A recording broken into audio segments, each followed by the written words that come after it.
안녕하십니까. 1907년 평양 대각성 운동에 대해서 강의를 했는데, 오늘은 그 영적 대각성 운동의 해석학, 어떻게 해석할 수 있을까?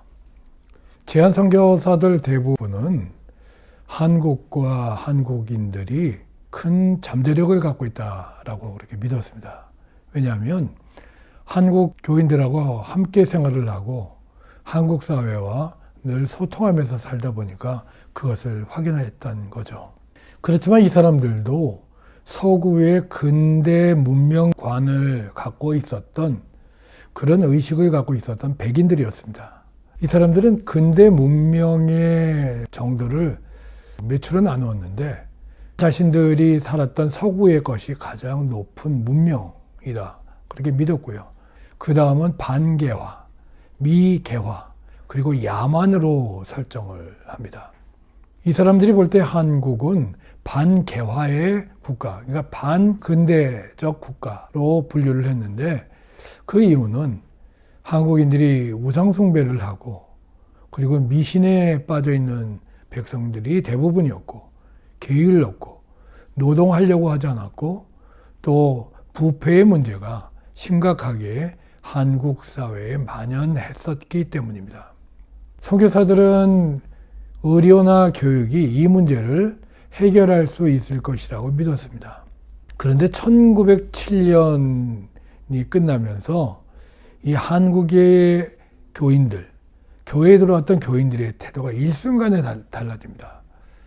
한순간에 한국 기독교인들의 윤리의식이 변한 거죠.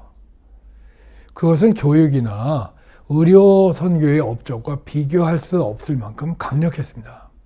그런데 1907년은 한국 내부의 문제로 끝난 것이 아니죠. 그리고 특별히 일본에 대해서 아주 강력한 저항의 신학이 되었습니다. 그 일본의 근대 이데올로기의 개념은 천황이 중심입니다. 천황이 일본의 아버지요 동시에 군주라고 하는 것에서 시작을 합니다. 일본의 신민들, 백성들과 신하들은 모두 천황의 자식들이었고요. 일본 사람들은 천황에 대해 무조건 충효심을 나타내야 했고, 그 권위에 절대적으로 복종해야 했습니다. 애국을 한다는 것은 천황에 대해서 충성한다는 것을 말했고요. 일본의 최고의 미덕은 천황에 대한 변치 않는 충성을 의미했습니다. 1880년대 후반부터 일본의 메이지 정부는 천황 절대주의를 체계적으로 확립해 나가기 시작했죠. 1889년에 대일본 제국의 헌법이 공포되고요. 그 다음에 교육치고가 발표되죠. 아시다시피 이것은 이토 히로부미가 주도했습니다. 이토 히로부미는 천황을 임금일 뿐만이 아니라 신의 위치로까지 올려놨습니다. 천황은 국가의 중심, 그리고 국가의 몸, 곧 국체가 되었고요. 일본의 혼이 되었습니다. 모든 체제와 일본 사람 한 사람은 천황을 위해서 존재해야 했습니다. 1910년 일본이 우리나라를 강제 병합했죠. 그리고 나서 그해 8월에 조선교육령을 공포합니다. 한국 사람들을 일본에 충성된 국민으로 만들기 위해서 일본의 황도 정신을 익히게 하고요. 천황에 충성하도록 하게 하겠다는 것이 바로 조선교육령의 목적이었습니다. 그런데 1907년의 신학은 애초부터 일본의 천황과 일본의 근대 이데올로기를 거절하게 되어 있습니다. 왜냐하면 야훼 하나님 이외의 절대자를 인정할 수 없었고요. 기독교의 하나님만이 역사의 구원자이고 심판자라고 하는 고백 때문입니다. 천황은 절대적인 존재가 될 수 없고 그 체제를 받아들일 수 없는 것이 바로 한국교회가 가르친 겁니다. 그리고 1907년의 과정을 통해서 적나라하게 성령 체험의 과정을 거쳤기 때문에 그런 생각은 바뀌어질 수가 없었습니다. 일본의 한 기독자가 한국에 와서 서북지방을 여행하고 나서 이런 글을 실었습니다. 오늘날에도 바람소리, 하계 울음소리에도 무서워서 도망쳐 숨는 자가 많은 한국인 중에서 이들 기독교 신도들은 조금도 당황하는 기색이 없이 태연히 자기 할 일을 하고 평화로운 가정을 유지하고 있습니다. 이들 기독자들은 어린아이 할 것 없이 보통 한국인들과 달리 경건하고 청명하여 한국에 도착한 이래로 비로소 존경할 수 있는 한국인의 얼굴을 본 것 같습니다. 풍성항뇨, 싸움에 패한 병사가 바람소리나 하계 울음소리에도 적군인 줄 알고 놀랐다는 이 말처럼 한국인들은 바람소리에도 하계 울음소리에도 무서워 두려워했는데 한국의 기독교인들은 당당했다고 이 일본의 기독교인은 증언하고 있습니다. 하나님이 함께 하신다는 성령 임재의 신앙을 갖고 있었기 때문이라고 하는 것이 이 사람의 해석이었습니다. 영적 대각성이 지나고 나서 한국교회는 일본의 천황에 냉담했고 천황제 지배 이데올로기를 거절했습니다. 의도적이라기보다는 자동적인 태도였죠. 오직 신앙의 영역만을 강조했음에도 불구하고 1907년 이후에 한국교회가 일본으로부터 가장 혁명적이고 저항의 기간이라고 그렇게 보여졌던 이유입니다. 1907년 대영적 대각성이 일어났을 때 이것을 바라보는 눈이 모두 긍정적이지 않았습니다. 특별히 기독교를 국권 회복과 근대 이데올로기로 이해했던 사람들은 이를 강하게 비판했죠. 당시의 대한매일신문은 영적 대각성과 개인 불행의 신앙 형태에 대해서 다음과 같이 비난했습니다. 기독교인들 중에 어떤 사람들은 오직 영혼의 구원만을 알 뿐이고 육신의 영역과는 무관하다 하고 오직 천국주의만 알 뿐이고 인간 세상의 사업과는 무관하다고 한다. 오직 천당과 지옥의 화복만을 알 뿐이고 국가와 민족의 존망과는 무관하다고 한다. 그런즉 이것이 어찌 두려운 일이 아니겠는가. 이 미경에 빠진 동포들이여, 공연히 헛되게 종교의 국경 없는 편견만을 믿지 말고 오직 국가정신을 분발하여 일으켜서 상제의 진리를 어기지 말고 생존의 복락을 얻도록 힘쓸지어다. 을사늑약이 있었을 때 미국을 비롯한 모든 외교 공간이 그 서울에서 철수했습니다. 기독교만이 서구와 한국을 이어주는 유일한 매개체였습니다. 그런데 교회가 민족운동의 구심체 역할을 하지 않고 국가와 민족의 존망을 외면한다라고 하는 이런 질책이었습니다. 실제로 1907년 이후에 대다수의 한국교회가 비정치화로 돌아섰던 것이 사실입니다. 1907년 한국의 정계와 근대 지식사회는 기독교의 복음을 근대 문명의 이데올로기가 된다고 믿었습니다. 그리고 서양 선교사가 세운 개신교회가 서구와의 정치적인 통로가 될 것이라고 믿었습니다. 적지 않은 입교자들이 교회로부터 보호를 받고 교회가 갖고 있는 서구적인 힘을 기대하면서 교회로 들어왔습니다. 그러나 영적 대각성 운동에는 이러한 요소들이 철저하게 배제가 되었죠. 오직 단독자로서 하나님과의 만남만이 강조되었습니다. 교회로 들어오기 위해서는 오직 신앙의 영역만을 내세워야 했습니다. 한국의 정치 상황과 시대적 상황에 대한 직접적인 간구는 허락되지 않았습니다. 1907년 이후 교회는 비정치의 기관이요, 교회 생활은 오직 신앙적 영역만이 있어야 한다는 생각이 한국교회에 각인이 되었고, 민족의 장래는 역사의 주제자인 하나님께 의뢰하는 것으로 그치게 되었습니다. 이 정치적인 동기로 교회에 들어왔던 사람들은 교회 바깥에서 별도로 민족운동을 벌여야 했죠.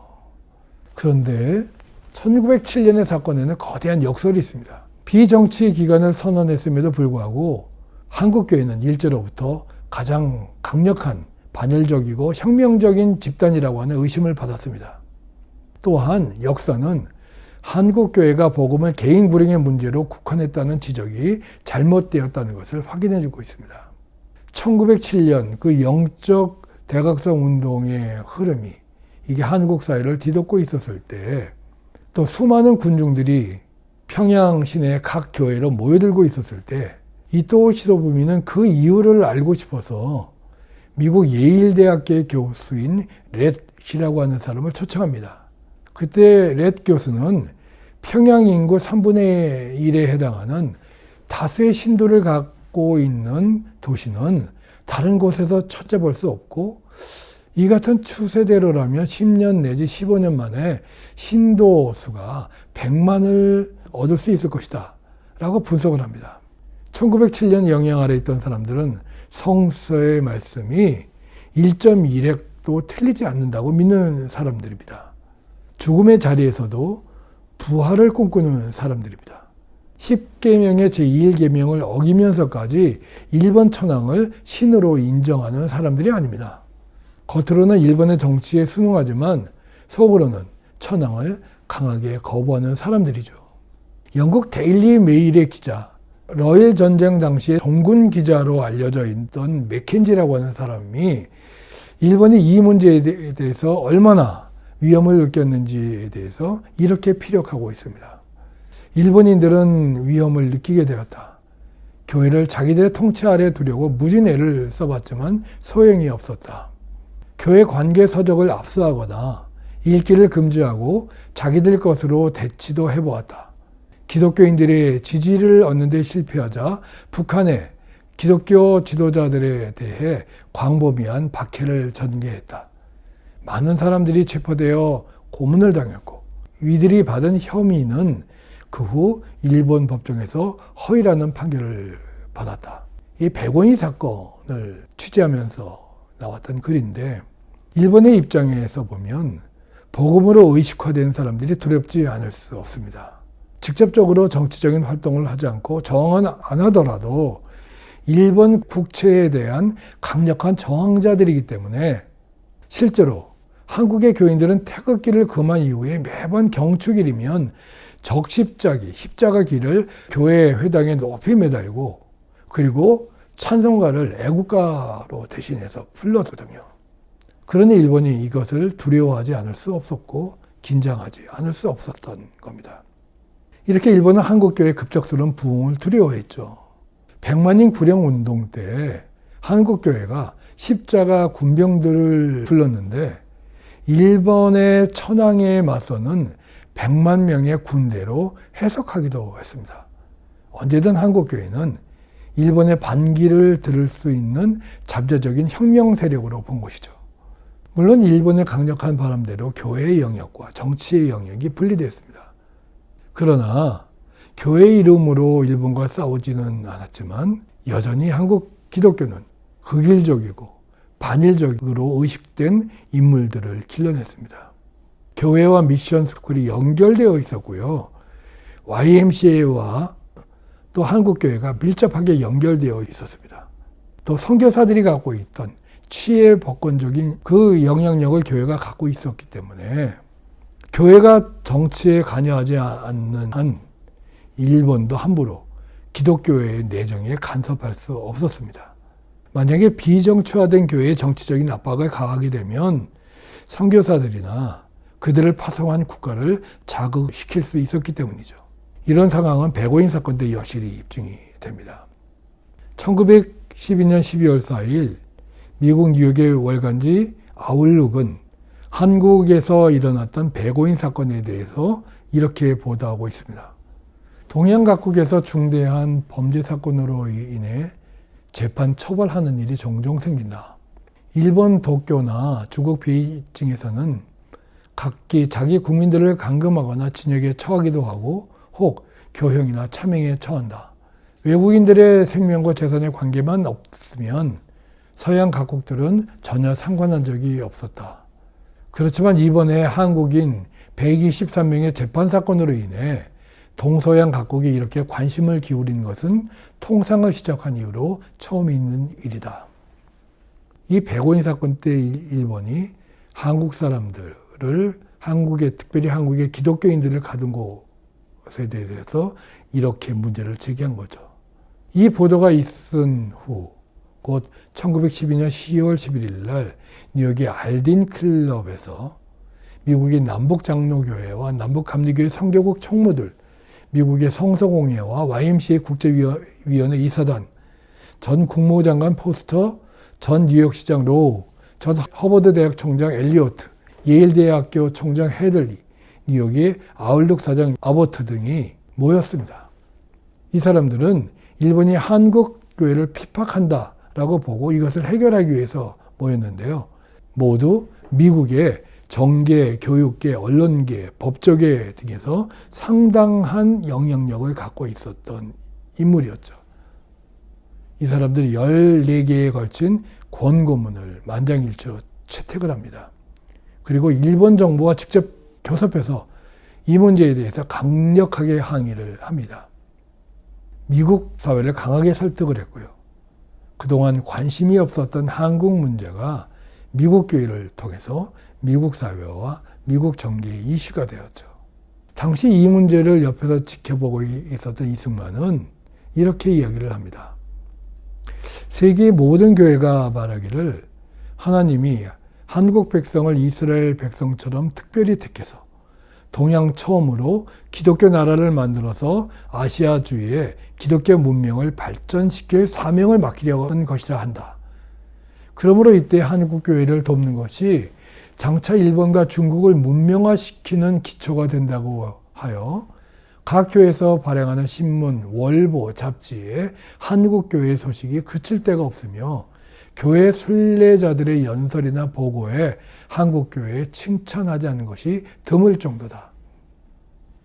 이승만의 말대로 미국의 신문과 잡지는 한국 1907년 이후에 확장되고 부흥되었던 한국교회의 성과에 대해서 놀라움을 감추지 못했죠. 1916년 5월 미 감리의 총회는 한국과 일본, 북중국 관리감독으로 선출된 웰치의 거주지를 서울로 정합니다.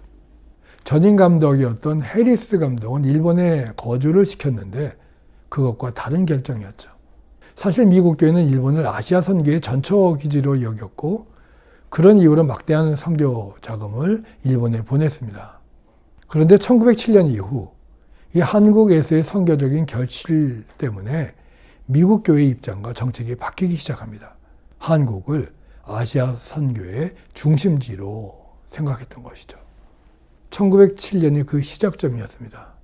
제한 선교사들은 한국 교회가 아시아의 등불이 될 것이라고 믿었습니다. 그리고 1907년 이후에 한국 교회에 일어났던 그 많은 일들은 한국을 방문했던 사람들을 매개로 해서 비밀리에 미국 사회나 서구 사회로 전해집니다. 그리고 이 사람들은 한국의 입장을 대변하기 시작하죠. 이러한 이유에서 카이로 선언이 만들어집니다. 1907년이 미국 정부의 한국 독립 결정으로 연결된 것이죠.